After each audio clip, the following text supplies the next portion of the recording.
Hello नमस्कार दोस्तों, कैसे हैं आप सभी और कैसी चल रही है आप लोगों की तैयारियां। तो काफ़ी लंबे टाइम के बाद में सुपर फास्ट सीरीज हम दोबारा शुरू कर रहे हैं एलडीसी के लिए और वनपाल के लिए। तो एलडीसी के लिए है पहला टेस्ट है, ये 10 मिनट का टाइम मिलेगा आपको। टॉप 50 क्वेश्चन के आंसर देने हैं, ऐसे क्वेश्चन जो पहले आपके एग्जाम में रिपीट हुए हैं। तो पूरा वीडियो देखिए, और अगर आप चाहते हैं कि सुपर फास्ट सीरीज हमारी कंटिन्यू रहे एग्जाम तक, कम से कम 100 टेस्ट की, तो लाइक से जरूर कर देना और पीडीएफ टेलीग्राम पर आपको मिल जाएगी। एक और मोस्ट इंपॉर्टेंट चीज़ है, एक ऐप है एग्जाम नगरी, डाउनलोड नहीं किया तो कर लेना। इसलिए ज़रूरी है क्योंकि वहाँ पर आज पहला फ्री फुल मॉडल पेपर है 150 क्वेश्चन का, प्रत्येक क्वेश्चन की डिटेल के साथ में है। ठीक है, 5 बजे ये टेस्ट शुरू हुआ था, लेकिन आप लेट भी दे सकते हैं। तो एग्जाम नगरी ऐप डाउनलोड करने के बाद में जो आपको वहाँ पर एलडीसी की मॉडल पेपर की जो सीरीज है, वहाँ पर पहला टेस्ट आपको मिल जाएगा, फुल मॉडल पेपर। अभी जाकर देखना है कि कितना आपका स्कोर बनता है, अब तक आपकी कितनी तैयारी है। ठीक है, और जो भी आपका स्कोर है कमेंट करके मुझे बता देना कि इस टेस्ट में आपका कैसा रहा है, और वहाँ पर जो आपने टेस्ट दिया था वो लिस्ट में अपने आप चेक कर लूँगा कि किसका कितना स्कोर रहा है। राइट, तो कर दीजिए लाइक शेयर और करते हैं शुरुआत क्वेश्चन नंबर 1 से। पहले कि राजस्थान का सबसे कम भूभाग कौन सा है। तो राजस्थान का सबसे कम भूभाग तो पहाड़ी प्रदेश है, ये सबसे कम है। और वैसे 4 भौगोलिक प्रदेश में जो डिवाइड करते हैं उनमें सबसे बड़ा है पश्चिमी राजस्थान वाला एरिया आता है, लगभग 2/3 क्षेत्र पर। जरगा पर्वत है वो राजस्थान में कहाँ पर आता है। जरगा पर्वत जो है वो राजस्थान के उदयपुर में है, झीलों की नगरी में। तो राइट आंसर आपका बी हो जाएगा सही आंसर। और रण क्षेत्र बहुल्य वाला जिला कौन सा है। ठीक है, यानी निम्न भूमि में जो जल एकत्रित होने के बाद में अस्थायी झीलें बन जाती है पश्चिमी राजस्थान में, खासतौर से जैसलमेर वाला एरिया जहाँ पर खड़ीन से सिंचाई होती है। तो राइट आंसर 3 है। और अरावली का तारागढ़ शिखर है वो कौन सी जिले में आता है। अरावली का तारागढ़ है मध्य अरावली में, मध्य अरावली का विस्तार है अजमेर में। तारागढ़ है, नागपाड़ जो है ये अजमेर में है, सी आपका सही। राजस्थान के किस भौतिक प्रदेश का सर्वाधिक विस्तार है। तो सबसे ज्यादा है पश्चिमी मरुस्थल वाले एरिया का, लगभग कहें तो 61.11%, जहां पर लगभग 40% जनसंख्या निवास करती है, या फिर कह सकते हो लगभग 2/3 भूभाग पर आता है। और राजस्थान के किस स्थल पर कुंड या हल रेखा, कुंड के भी विशेष मिले, हल रेखा, हल रेखा का मतलब हो गया जुते हुए खेत के प्रमाण, जो हमें कालीबंगा सभ्यता से मिलते हैं, गगर नदी के किनारे पर हनुमानगढ़ जिले में है। राजस्थान से प्राप्त अशोक का भाबरू बेराट लघु शिलालेख संबोधित है, किसको संबोधित है। एक तो कि भाबरू का शिलालेख मिला कहां से था, बेराट सभ्यता से मिला था। और किसका है, मौर्य शासक अशोक का है, जो किसको संबोधित है, पुरोहितों को संबोधित है, बी आपका सही। राजस्थान स्थित मत्स्य देश का एक राजा जो महाभारत के युद्ध में युधिष्ठिर की ओर से लड़ा और वीरगति को प्राप्त हो गया, यानी जिन्होंने महाभारत के युद्ध में भाग लिया था। राजा का नाम था विराट, जो कि विराट नगर के राजा थे। मत्स्य जनपद की राजधानी हुआ करती थी, जिसे वर्तमान में हम बेराट सभ्यता के नाम से जानते हैं। राजस्थान के अधिकांश भाग पर गुप्त वंश का आधिपत्य स्थापित हो गया था।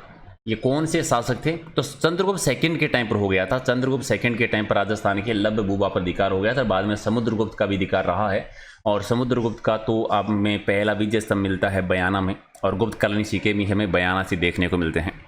राजस्थान का वह स्थल जहाँ से प्राचीनतम पशुपालन के प्राचीनतम हमें साक्ष्य मिले हैं।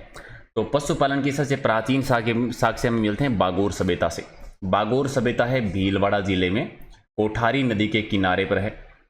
2 चीज़ें याद रखनी है, एक तो वहाँ पर छेद वाली सुई मिली है तांबे की, और सर्वाधिक प्रकार की कृषि के अवशेष मिले हैं, और सबसे प्राचीन पशुपालन के साक्ष्य मिले हैं। किसने राजस्थान की गणराज्य व्यवस्था को सदा के लिए समाप्त कर दिया था। ये हूण शासकों ने आक्रमण करने के बाद में, बी आपका सही।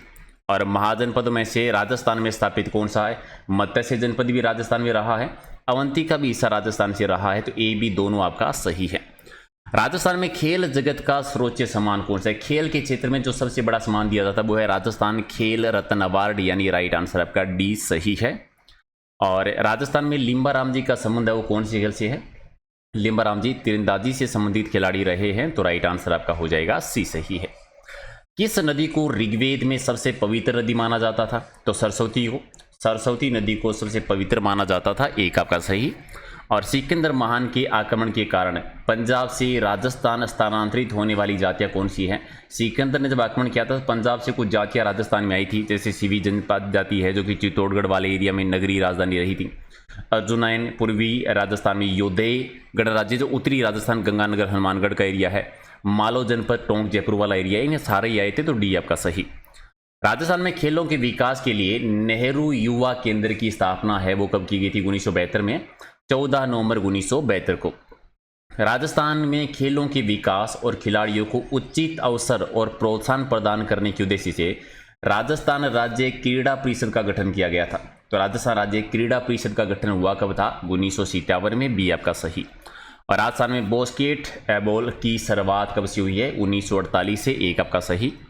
और राजस्थान का राजकीय खेल क्या है? इससे आसान प्रश्न तो आपका क्या ही हो सकता है? बास्केटबॉल है। और बास्केटबॉल शुरुआत 1948 पढ़ चुके हैं। अगला कि राजस्थान में खेल कूद का सामान कहाँ पर बनता है? खेल कूद का सामान राजस्थान के हनुमानगढ़ जिले में। सी आपका सही। और राजस्थान में क्रिकेट की शुरुआत कहाँ से? क्रिकेट का प्रारंभ कहाँ से होता है? अजमेर से होता है। एक आपका सही आंसर है। ये वो प्रश्न है जो आपके एग्जाम में पहले आ चुके हैं। और राजस्थान में अर्जुन पुरस्कार के समान कौन सा पुरस्कार दिया जाता है? अर्जुन पुरस्कार के समान राजस्थान में जो पुरस्कार दिया जाता है वो है महाराणा प्रताप पुरस्कार। आप मुझे बताएंगे किस क्षेत्र में दिया जाता है? कमेंट कर देना सभी। राजस्थान सरकार ने खेल रत्न पुरस्कार की शुरुआत है वो किस वर्ष की थी?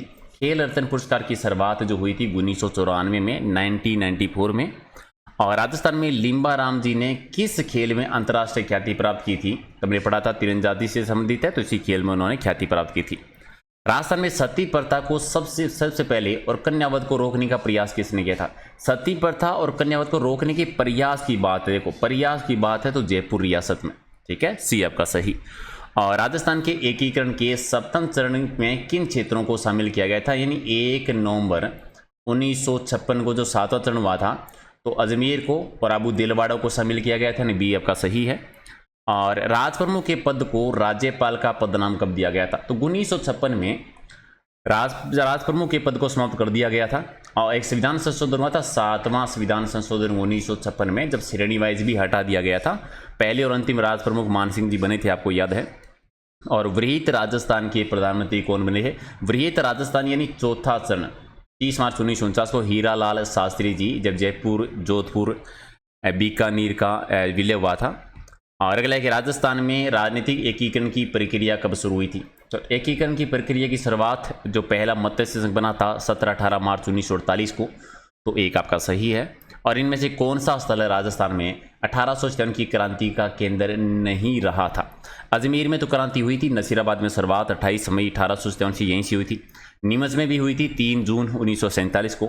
आवा में भी हुई थी, जयपुर में नहीं हुई थी। डी आपका सही। और राजस्थान के विख्यात इतिहासकार जो एक समाज सुधारक भी रहे हैं वो है हरिविलास शारदा जी। हरिविलास शारदा जी का संबंध है वो राजस्थान में कहाँ से है? अजमेर से रहा है। शारदा एक्ट आपको याद होगा, शारदा एक्ट जो कि बाल विवाह से संबंधित एक एक्ट था, इन्हीं के प्रयासों से हुआ था। राजस्थानी रियासतों में सबसे पहले किस रियासत में प्रजामंडल की स्थापना हुई थी? राजस्थान में जो सबसे पहले प्रजामंडल की स्थापना होती है वो जयपुर प्रजामंडल में हुई थी 1931 में। और सबसे अंतिम कहें तो झालावाड़ प्रजामंडल जो है, जो राजस्थान का अंतिम प्रजामंडल है। और राजस्थान में पत्रकारिता का विषम पितामह किन्हें कहते हैं?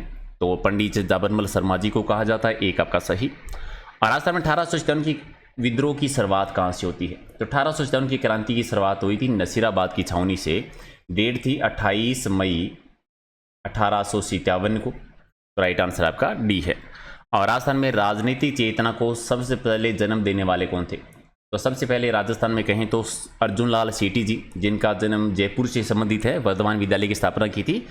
किसके प्रयासों से कहें कि जनजागृति राजस्थान में फैली थी? तो दयानंद सरस्वती जी का नाम आप याद रखिए। कितने रजवाड़ों और राज्यों के एकीकरण से राजस्थान बना था? तो 19 रियासतें थी, 3 ठिकाने थे, प्लस एक केंद्र शासित प्रदेश था। तो 19 रियासतों से 3 आपका सही। और वर्धा जो कि महाराष्ट्र में है, राजस्थान सेवा संघ की स्थापना कब हुई थी? तो राजस्थान सेवा की स्थापना 1919 में। और 1920 में कार्यालय अजमेर ट्रांसफर हो गया था। विजय सिपतिक जी, रामनारायण चौधरी जी, किंकर जी ने स्थापना की थी। मेवाड़ प्रजामंडल की स्थापना किसके द्वारा की गई थी? तो माणिकलाल वर्मा जी ने स्थापना की थी। 28 अप्रैल 1938 को मेवाड़ प्रजामंडल बना था। आप बताओ मेवाड़ प्रजामंडल के पहले अध्यक्ष कौन बने थे? वीर भगत समाज की स्थापना किसके द्वारा की गई थी? तो इसकी स्थापना विजय सिपतिक जी ने। तो राइट आंसर आपका बी है। और स्वतंत्रता संग्राम सेनानी और शहीद सागरमल गोपाजी कहाँ के निवासी थे? सागरमल गोपाजी का संबंध था जैसलमेर रियासत से, जिन्होंने आज़ादी के दीवाने, जैसलमेर में गुंडाराज, रघुनाथ सिंह का मुकदमा जैसी पुस्तकों की रचना की थी। लॉर्ड हेस्टिंग्स संधि स्वीकार करने वाला पहला राजस्थानी राज्य कौन था? तो राजस्थान में सबसे पहले संधि करौली रियासत में, सबसे लास्ट में कहें तो सिरोही रियासत ने सबसे लास्ट में संधि स्वीकार की थी। और 50 की 1857 में आउआ में किस ब्रिटिश पॉलिटिकल एजेंट की हत्या कर दी गई थी? तो कैप्टन मोक मेसन की, जो कि मारवाड़ के उसमें पॉलिटिकल एजेंट थे। तो ये थे 50 कितने सही किए, फटाफट कमेंट करके बताओ। और 2 चीज़ें याद रखो, अभी एग्जामिनर ऐप डाउनलोड करना है, वहाँ पर एलडीसी का फुल मॉडल पेपर है जो कि देकर आना है कितना आपका स्कोर बनता है। और रात को डेली 8 बजे लाइव टेस्ट होता है, तो ज्वाइन कर लेना। आज का हमारा टॉपिक है राजस्थान की सिंचाई परियोजनाएं, और पीडीएफ सभी आपको मिलेगी टेलीग्राम पर। कोई डाउट हो, कुछ पूछना हो तो आप इंस्टाग्राम या फेसबुक पेज पर भी मैसेज कर सकते हैं। तो कर दीजिए लाइक शेयर, और फिर मिलते हैं अगले वीडियो में। Thank you.